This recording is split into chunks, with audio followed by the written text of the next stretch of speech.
Today in Conversations That Convert, we have a special guest for interviewing, Emma Jane Wildermuth from the Shinn Consulting Group. We're going to talk more about what they do for builders, how they can help you out, and some of the biggest impacts that they see coming up for builders in 2024. Let's get started. Welcome to Conversations That Convert. Every week, we'll spend about 10 to 15 minutes tackling relevant lead generation, marketing, and sales topics for remodelers, home improvement companies, and home builders. Conversations That Convert is brought to you by Builder Lead Converter, your perfect sales assistant. And now, here's Rick and Diana. Hey everyone, welcome to Conversations That Convert. Diana is off today, but I want to introduce a very special guest to the show. This is Emma Jane from the Shinn Group. Emma, welcome to Conversations That Convert. Oh, thank you for having me today, Rick. I'm really excited to join you today. I'm very excited to have you as well. We just got back from the International Builders Show. We talked down there, and I don't think I even shared this with you, but I'm dating myself a little bit here, but I first heard about the Shinn Group back in, I want to say, the early 90s. Oh, yes. When I began my career, because your dad, Chuck Shinn, was kind of like the guru go-to guy for builders that wanted to figure out their internal processes and focus on efficiencies and profitability and all that stuff. And so here we are, second generation now, and you'll be able to tell your story of you being in the business. And I finally got to meet Chuck, who at the Builder Show. And how old is he? He will be 80 next Friday. Or no, this Friday, actually. Well, yeah, don't get that wrong. St. Patty's Day is always a special day. And your mom is also Emma Jane, is that right? She's Emma. Okay. Yeah, it's a family name. I'm the fourth generation. My daughter's the fifth generation. We'll see if it continues beyond that. Yeah, well, and Emma, your mom was really instrumental in the business too. She's done a lot with the accounting. You can tell all that story as well as we talk, but super exciting to have you here and talking to us on the show. But why don't we start out with just giving us some background on the company and, who are you and how did you get to be here talking to me on Conversations That Convert? Well, our company actually, the inception of our company goes all the way back into the 60s. So Chuck started with the NHB as an economist, a junior economist, and fell in love with the home building industry. As he says numerous times, it's a disease. And he met Lee Evans in the early 70s and was recruited by Lee Evans and the University of Denver to come to Colorado. So we moved our family to Colorado, and my mom and him helped out at the University of Denver. They helped get the construction management school set up with the business school. And one of the things that he thought was really important is that his students would have a way to get experience before they went out into the real world. So Chuck and Emma started a home building business for two reasons. One, to give their students an opportunity to get experience, and two, to use their business as a laboratory. So all of the concepts that they've been studying since the 60s, they put to the test in their home building company. Oh, neat. They built homes until the early 90s. So you are correct in saying in the early 90s, Lee Evans was retiring from doing seminars, and Chuck and Emma went to him and said, hey, there's nobody here to do seminars for you. So they took over the seminars from Lee Evans, and they expanded them. So the concept behind all of our seminars and our education is based in education first and foremost. And it's almost like, I like to call it, it's like an MBA for a home builder in builder language. So you go to these classes and they teach you how to manage your company in a way that builders can understand and that builders can relate to. And it's programs from managing for profit for the whole company to the superintendent and to the purchasing agent. And beyond that, we work with our clients one-on-one if they want us to come in and help them implement some of the things they're learning in our classes. So let's dig into that a little bit more. And I never knew that Chuck and your mom also had a home building company. So it's like, well, we'll be the guinea pig, right? So we'll test it out on our own. If it works for us, we can then prove the concept to somebody else. That's a very cool concept. And I remember Lee Evans now. I do remember that name. I didn't realize it was right around the early 90s that he retired. But let's dig into that a little bit. When a builder comes to you, what are some of the let's say let's talk 2024. What are some of the typical issues that they bring to the table that you guys like to address as part of your education? A lot of times they're finding inefficiencies. There's a lack of profitability in their organization. There's inefficiencies in certain departments. So, for instance, a lot of the builders we were working with in the last couple of years was in their purchasing department to help them get their purchasing department set up and working efficiently with the supply chain as it was during 2020 all the way through till about 2022. The purchasing departments were hiring brand new people who really didn't have a whole lot of experience in home building to begin with. And purchasing was just, as Ed Hauk says, please, please, please, when. And so we've had to go through and help some of our builders get that purchasing department back in order and help them really understand how to get back into negotiating and getting the department to be more efficient. The other issue, obviously we saw the schedules kind of go by the wayside because they just had to try to get things done as best they could. And now trying to backtrack that. So we have our consultants who've gone in and really helped the builders fine tune their schedule and get everything back on track by evaluating what their system's like, where the holes are, how they can work with their trade partners better, how they can work with their systems internally as well, and really fine tune that schedule and get their schedules back on track. Are you saying, Emma, that we're pre-COVID, let's just say, Mm-hmm. we were pretty good with our purchasing, we were pretty good with our scheduling, and then COVID comes in and everything goes haywire again. And so now you're kind of untraining and bringing people back to 2019, if you will?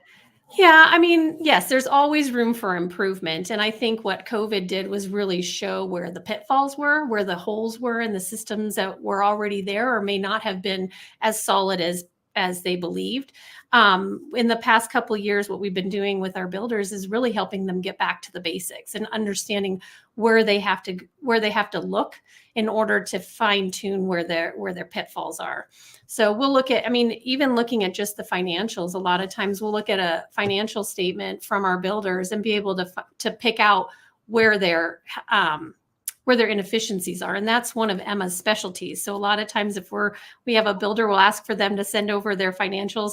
We'll sit with Emma and she's like, oh, they have too many employees, or they don't have enough employees, or their direct construction costs are off, or their schedules are off. I can tell by their finances how the financial expenses that they're spending too much time with product on the ground and not getting their houses done as quickly. So there's a lot of different ways that we've gone in looking at the builder and helping them figure out how to fine tune that.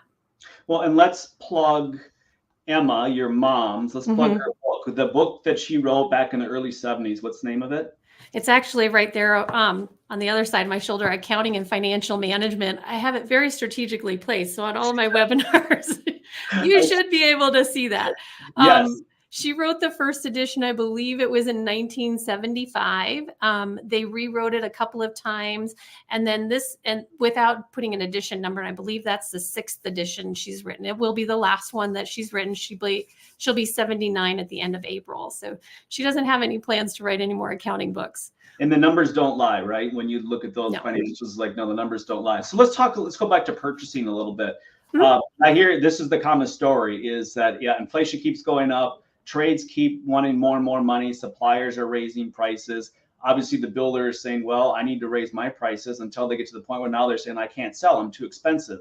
Right. So what should a builder be doing today as it relates to purchasing? So it's kind of a loaded question because there's a lot more than just the purchasing. It's really evaluating your product and evaluating where the waste is. And with your purchasing as well is looking at your what you're putting into a home and really evaluating, are those things adding value to the home?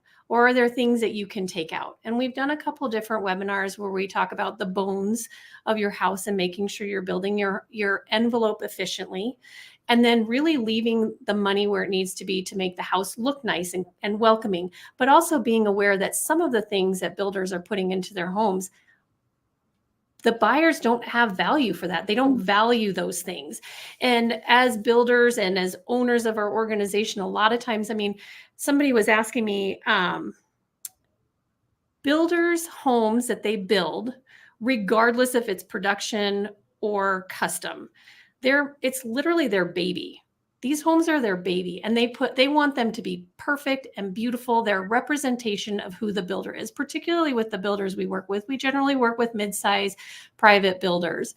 And so they're very protective of making sure that everything looks nice. However, many times they're over-speccing the house. They're putting too many things in the house that the buyers aren't willing to pay extra for. And so they're losing margin on that. And they're inflating the price of their home. So a lot of times what's important to do is go back and evaluate, what am I putting into my home? Am I meeting the numbers? We recommend a direct construction cost of about 50%. So if you're selling a house for $250,000, I know that's not realistic, but it's easy for math, $250,000, your direct construction cost should be about $125,000. Interesting. So if you're using that as a metric, now you're not focused on the emotion so much, you're focused on the numbers. And then you can add the emotion and getting your team together and really working with your internal team and your trade partners to help find ways to save costs. Yeah, that's really interesting. So let's look at the next thing you mentioned, scheduling. Mm-hmm. So what should a builder be really focusing on as it relates to scheduling in 2024? Again, looking at the efficiency of your systems.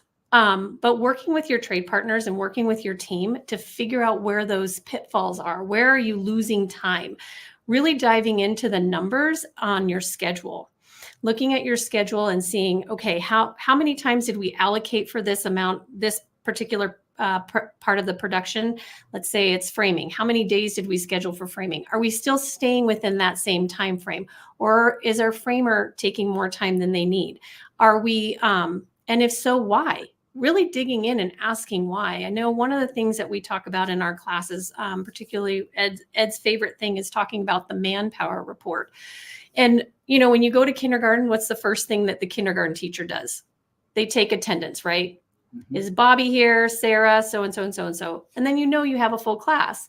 Many times we don't take attendance of who we have on the job site. And so really taking the time to understand who's on the job site, making sure you have the best teams, making sure that they're there for the scheduled amount of time, making sure that you also have your team, your trades being respectful of the person who's coming after them. That's very helpful. And it comes down to being the builder of choice. And that's one of the things we talk about all the time, is being a builder of choice, making sure the schedules are correct, making sure you're working with your trade partners correctly. If things are out of whack, talking to your trade partners. Why is this taking more time than we allocated? What are you missing? What can we do? How can you do something different? And really making that partnership work so you can start focusing on improving the whole system. Just at the show I presented, at the builder show, I presented a program with a client of mine, and he was talking about his process that he goes through. He's a custom builder to actually nail the plans and specs and prices. And when it's a renovation and or a tear down, he will invite all of his trades, he says all of them, to go to the Mm-hmm. site and make sure he goes, hey, look, tell me, what are you seeing here? What am I missing?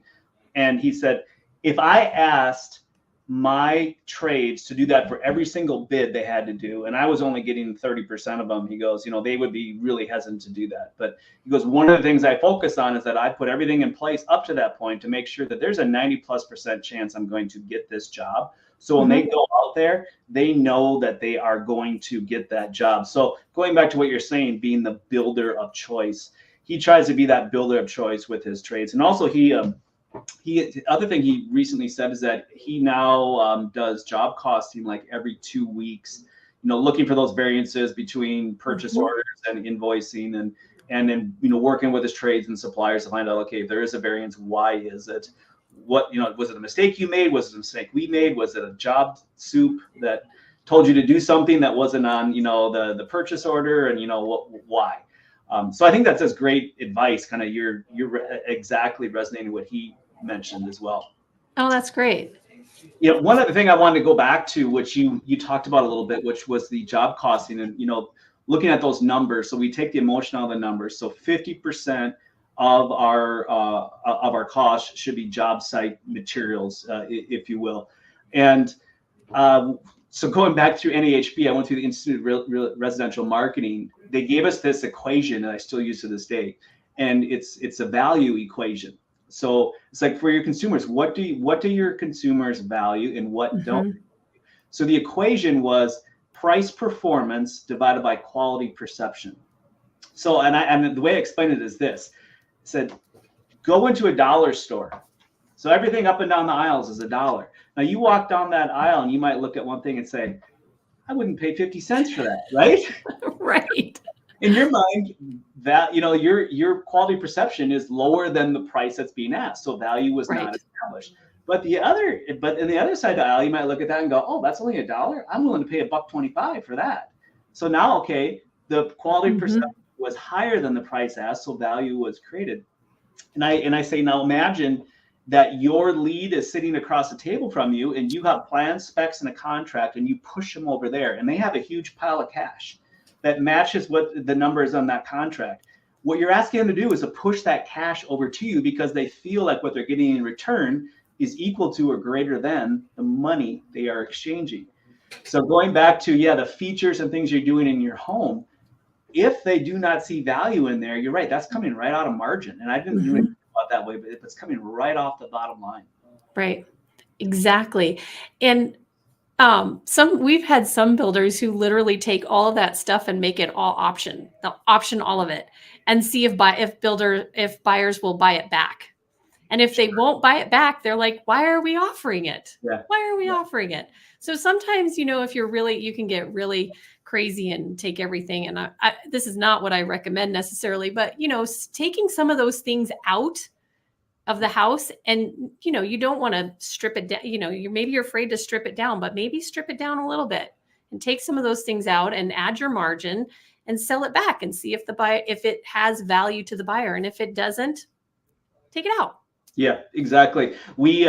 So one of the things that we do as part of when we're working with the client and we're doing a booking campaign. So we want to create a compelling reason for where that lead wants to talk to the builder about their projects. That's always the hardest first step, is to get them on the phone. So once we've given them a compelling reason and they book that call, part of the follow-up process is that we'll send them a little survey and we'll say, hey, Emma Jane, tell us what you need, want, and wish for in this project. And this is actually the only reason we're doing this is simply price conditioning.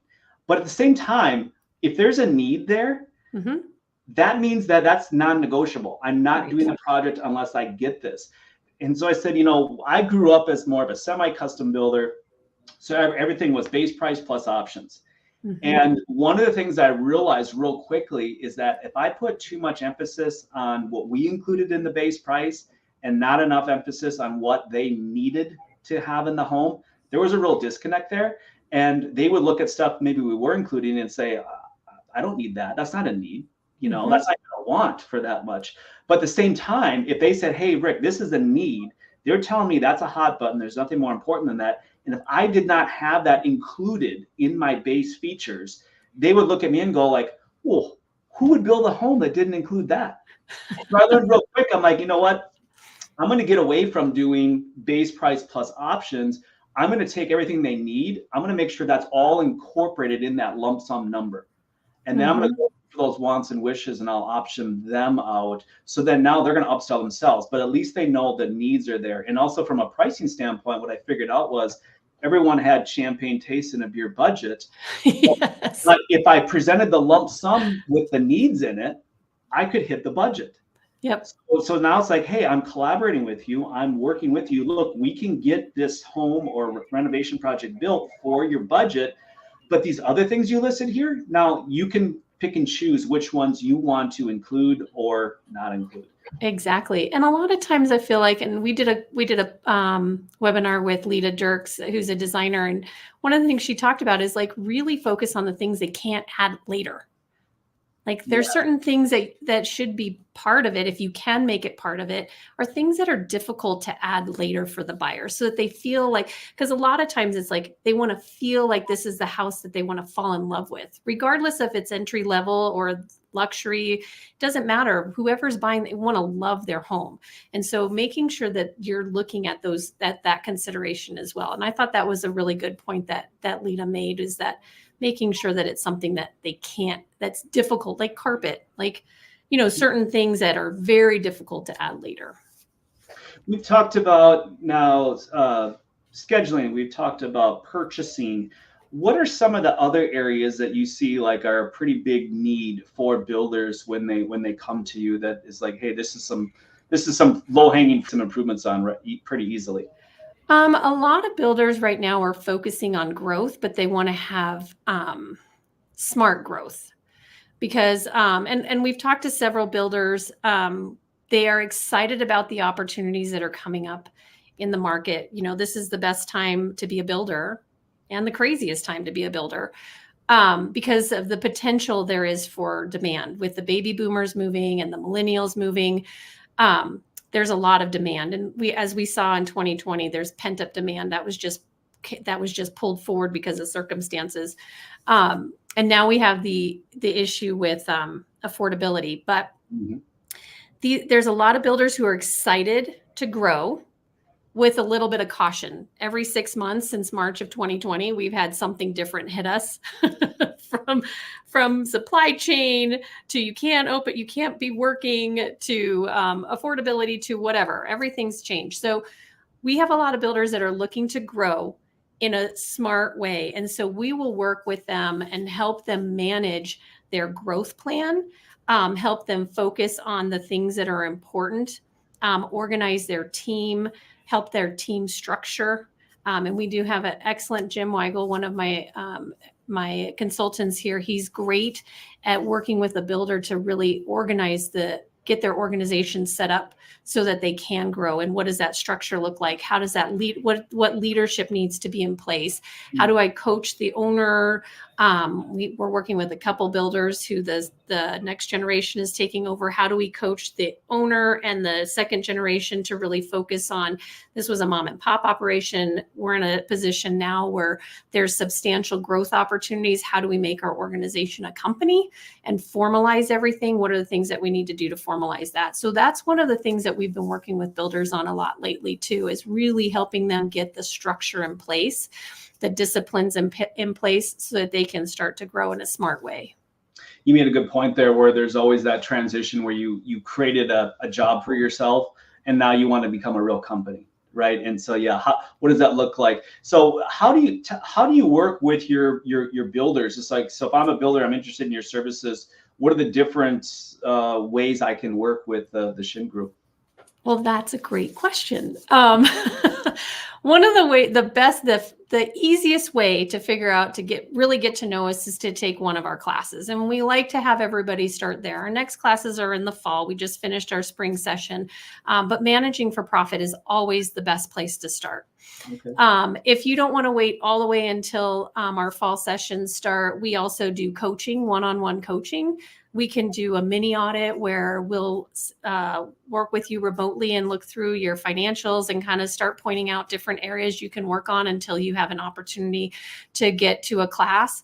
And we also do private classes. So we have a couple builders who are like, oh, we'd like for you to come in and teach our whole organization. So we might do a private superintendent class, a private Managing for Profit class. And we can also do a full-blown audit where 2 or 3 of our consultants will come out on site, literally lift the hood of the organization, look inside, interview everybody, kind of come together with you at the end and come up with an action plan to help you accomplish the goals that you're looking to accomplish. So we have an array of things that we can do to work with you. The one thing I think that sets us apart from everybody else is that everything we do, from education to our consulting, is rooted in solid management systems. That's what our education is based on. Years and years of research. When Chuck and Emma did the laboratory with the home building business, all of the things that we teach are rooted in those fundamentals of management, so that they're repeatable for years to come. Yeah, for sure. And that's, you create the ability to replicate and duplicate a profitable sale, so then you can scale your business, you understand your key performance indicators, and ultimately you're managing by the numbers now versus like your gut, right? You pull the emotion out of it. And that's such a good point. And I know custom builders struggle with this probably a lot more than production builders, is they go out and build this grandiose model home, right? And it'll be a home that quote unquote they would live in, right? And then it sits on the market and they can't sell it. And ultimately 2 years later, they move into it because they can't get rid of it. But so in other words, they build a monument to themselves. And I think it's so invigorating to understand, to be able to remove the emotion from that business. Like I said, this is my baby, and hey, I've got my business this far, but I'm not going to get it where it needs to go, or at least where I want it to go, unless I start to pull back and I get the emotion out of the business and I really manage the business based on the numbers. And it's absolutely, a valuable lesson there. So your classes you mentioned, do you guys do them on site in Colorado? Do you do them virtually or both? We do have some virtual classes. Actually, tomorrow we're going to do a negotiating workshop that we do virtually. And we do have some workshops where we'll do 4-hour workshops online virtually. And then we also have a construction technical class that we do online, where basically if you have somebody like a superintendent or somebody even in the organization that doesn't understand the construction process, we partnered with Ibicus, and they usually have their classes as part of a bigger package, and they allow us to resell their classes online. So you can just do one class at a time. But I believe the most value that you get from us is when you come to one of our classes in person. And I think back to my son, who was in engineering. He was an engineering student, just graduated college this last December during COVID. And he's like, Mom, it's so hard to do class without being around other people. He can only learn so much from the professor. And not to discount anything we do as a professor, but hearing how the other people interpret the information and having the opportunity to have lunch with, happy hour, snack time, because we do offer snacks at our events, but having some, coffee time with all these other people and hearing how they're building in different parts of the country, or how they're interpreting the information, how they're going to go home and use this information is invaluable.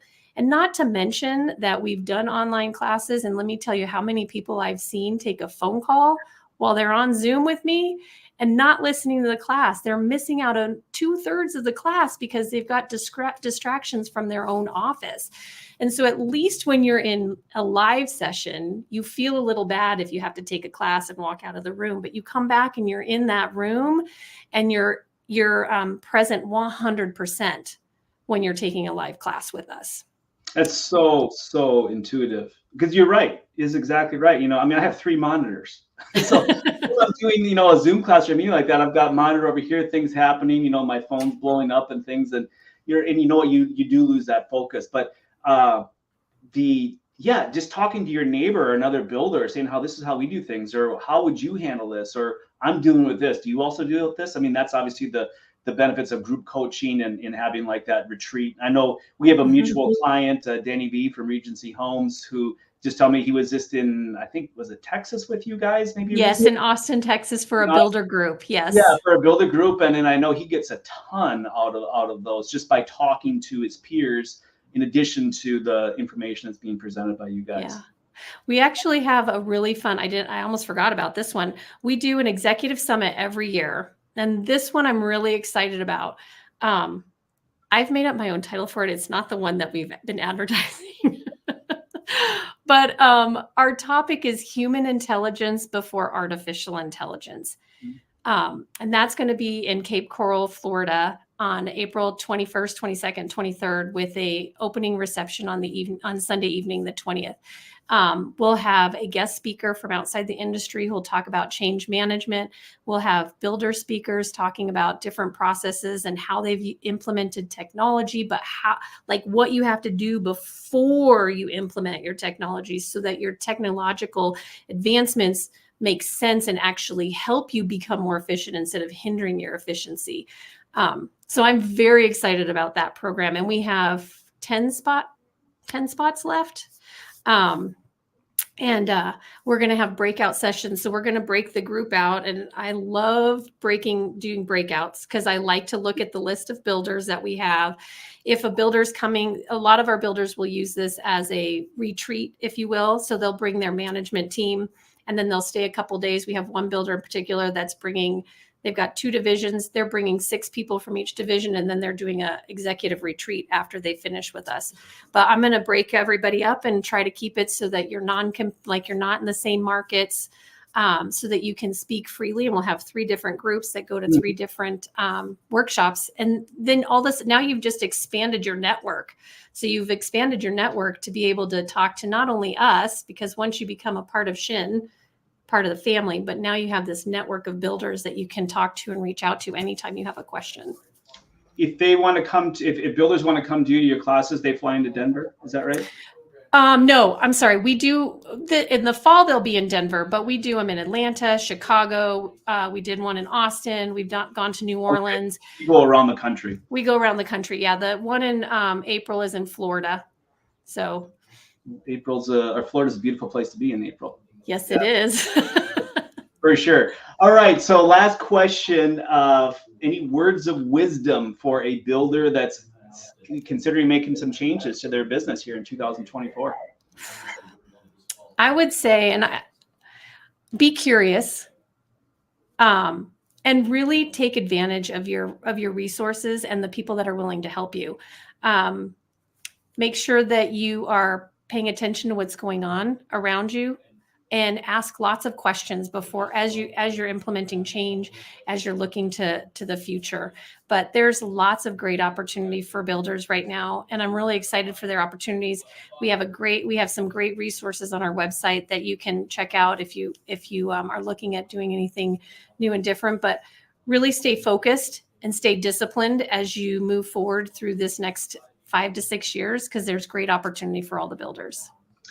You had mentioned your website here. I'm going to put it up on the screen. We'll also if you're listening to this, we'll put a link below wherever you are hearing this or watching this video. Is that the best way for builders to get in touch with you? Is to go to your website? Yeah, go to our website. You can also reach me directly at ejswilder@shinnconsulting.com as well. So you can reach me anytime. And I do my best to respond to you within the same day. So if you have any questions or need anything, we're here to help. And thank you again, Rich, for having me on the call. It's been very exciting. Absolutely. Yeah. And thanks for the great information here, Emma Jane. So shinnconsulting.com, that is the website. And we'll also put the link here right below the recording. So again, thank you everyone for joining us for Conversations That Convert. And for my brothers and sisters in Christ, may the grace of the Lord Jesus Christ, the love of God, and the fellowship of the Holy Spirit be with you all always. See you next time on